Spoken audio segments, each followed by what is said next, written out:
of Warcraft General Q&A panel. Here to answer your questions are Chris Metzen, Tom Chilton, J. Allen Brack, Chris Robinson, Greg Street, and Corey Stockton.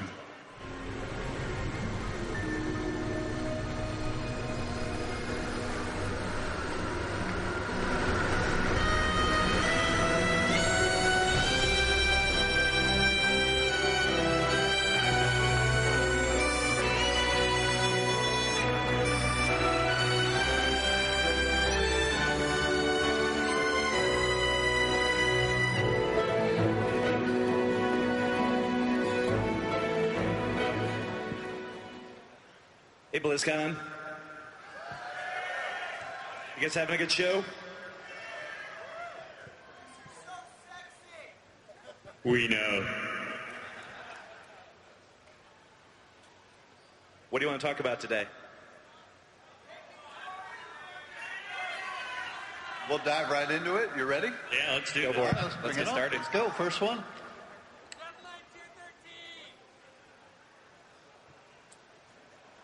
How you doing, fellas? As a 10-man raider, let me preface my question by saying that there's a lot of disparity between the 25-man raids and the 10-man raids, to the point that 10-man raids almost feel laughably easier. But there's a lot of hardcore players that still raid 10-mans. We just don't need 15 extra people to do it. When Heroic Magmaw came out, 25-man raiders couldn't do it in 10-man on Heroic. When can we expect to see the difficulty raised for 10-mans? So it's interesting because over in Korea, there are more, the hardcore guilds there are considered to be the 10-player guilds, whereas in the West, it's the 25. So I don't think it's a blanket statement that 10 is always much easier than 25. They are definitely hard to balance together. We just can't do the same kind of things, and there's only 10 players we can at 25. It's hard to kill players or take them out of the action. It's hard to know the comp they'll have. They may not have every raid buff. They may not have every utility they need. It's definitely our goal to deliver on having them the same. We just have to sometimes go in there and surgically make things harder or easier, depending on whether it's harder or easier for 10 or 25. Is there a chance that you'll go to a 10 versus 20 man just to make the balancing between the two easier? It's pretty hard every time we change raid size, and if you're saying take 25 down to 20, you're basically asking your guild to kick 5 people, which is pretty brutal to ask. I honestly don't think that would really make it any easier. We'd still have similar problems. Thank you. Thank you.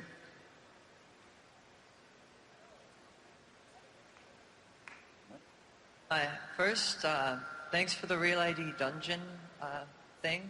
It's awesome. My question is, do you have any plans to implement, and what are the obstacles to implementing some sort of spectator mode for raids or battlegrounds? That would be sweet. That's something that we've wanted for a long time. I would love to have spectator mode. I'd also love to have replays integrated into the client. But it's just a question of being able to get around to doing it. So someday, hopefully. I hope. Thank you. Thank you.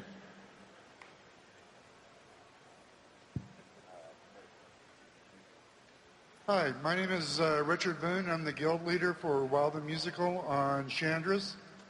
And my question is, do you have any plans on adding more options to the guild leaders UI? So as I can give more options like to a banker or to my different officers, since I'm the only one that can turn guild repairs on and off. I'm the only one that can do certain things in there. I have good officers. I'm here for a week and nobody can do anything with the guild.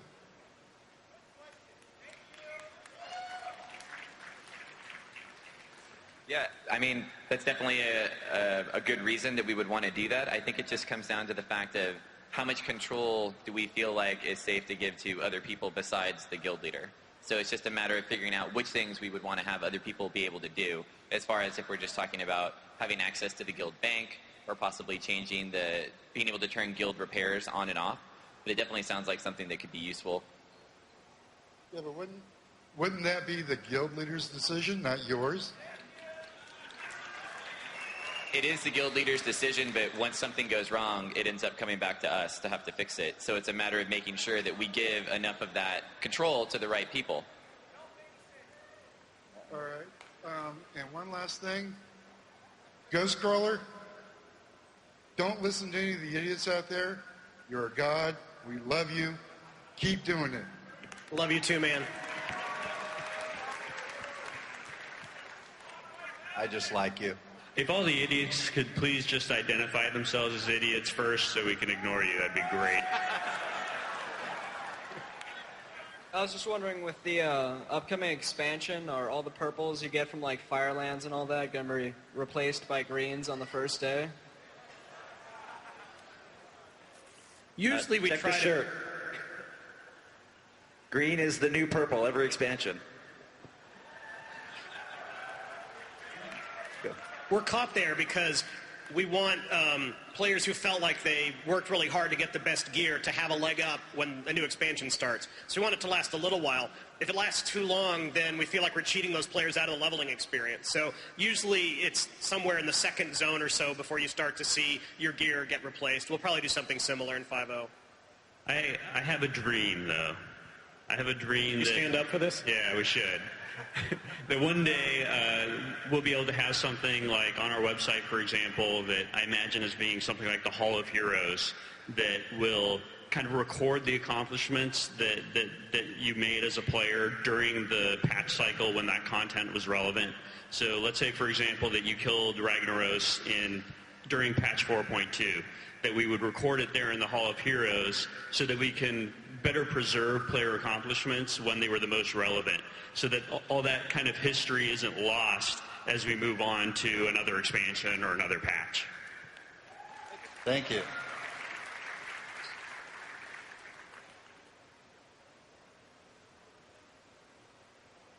Yes, I'm really excited about the Alliance and Horde races getting the monk class. I was just wondering how you guys are going to fit the Draenei and the Blood Elves getting the monks. Is it going to be a somewhat of a starter zone reset, or is it kind of be like, just throw it in there, it was always there? Probably throw it in as if it was always there. All right. Chris, got a better suggestion? Yeah, wonderful suggestion. Just throw it in. We're the ones that get yelled at. It doesn't fit. What? Told you. We'll make it work. All right, then. Yeah. Thank you.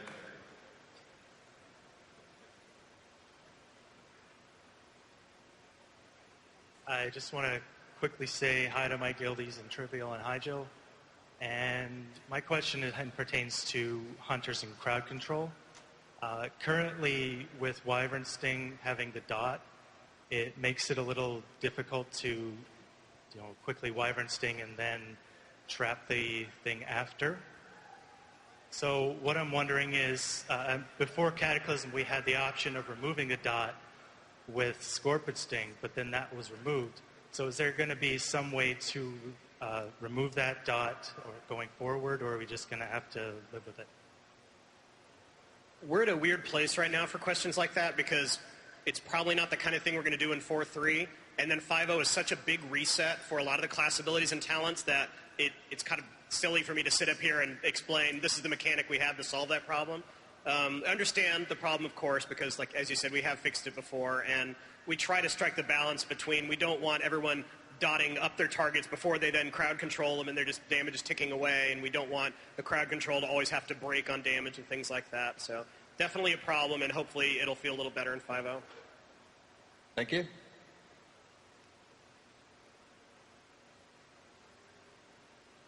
Hi.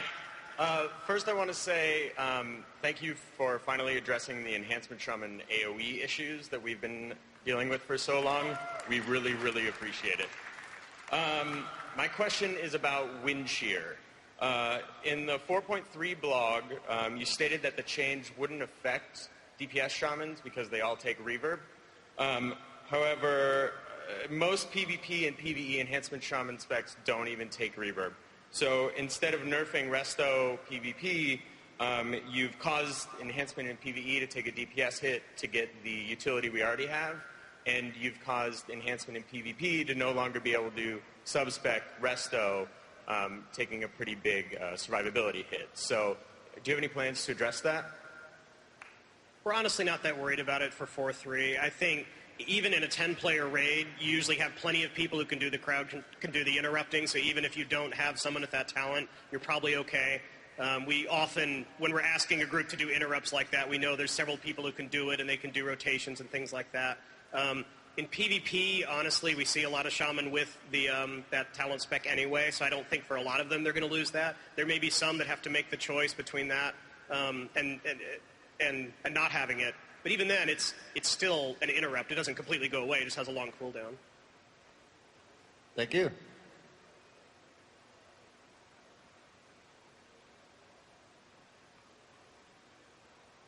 Hi. Just one thing right quick. Please bring back Illidan Storm Rage. I hate to see such a great character fall into obscurity. My question is, do you guys hate Enhancement Shamans? They're always suboptimal. They're barely relevant in PvP, especially in Arena and 2v2. DPS is always suboptimal. Are you going to do anything to fix that? I think we should answer the Illidan question. Yeah, Illidan, we can... would you guys want to see Illidan come back? What do you think about that? It doesn't seem like they're interested in him coming back. We'll work on it. How about a newer, more powerful version named Skillidan? Clearly. Love that. No, I hear you on the enhancement issues. We try to make sure that the classes have options, and it's particularly challenging for, and by options I mean, okay, so maybe Frost in PvE isn't that awesome, but you can go Fire Arcane, and you're not a Frost mage, but you're still basically filling the same role and doing the same thing. It's really challenging with Shaman. We don't feel like it's as fair to say, just go Elemental, dude, because it's totally different style of play, it's different gear and everything like that. So, on the PvP front, gosh, there's a lot of stuff I could go into there. It has to do with, uptime of melee, interrupts, how powerful the spells are at the moment, all of stuff we want to try to address in 5.0, and maybe we can talk about some of our plans there soon. In PvE, we think they're generally doing fine when they have opportunities to just sit there and wail away on a boss. They're one of those that really get punished by a lot of frequent movement, and we hope some of the changes we have in 4.3 to the AE and things like that will make them feel a little better. Casters overshadow melee a lot right now. Part of that is because a lot of casters now have a big orange staff. That will be a little better in 5.0 as well. I mean, in 4.3 as well. Thank you.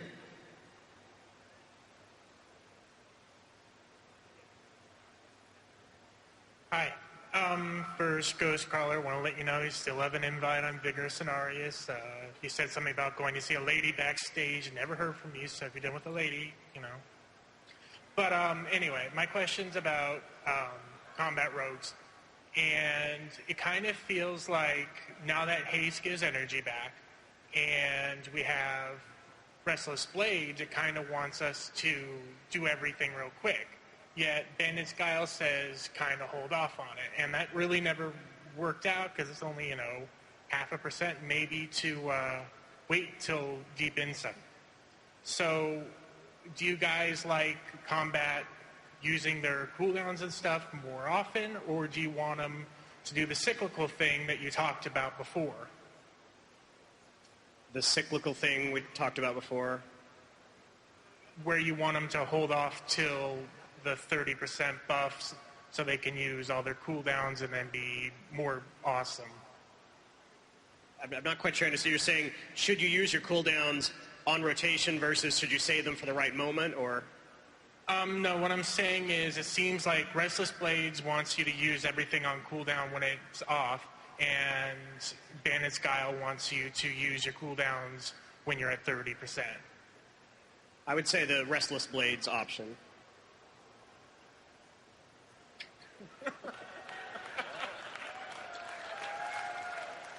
All right.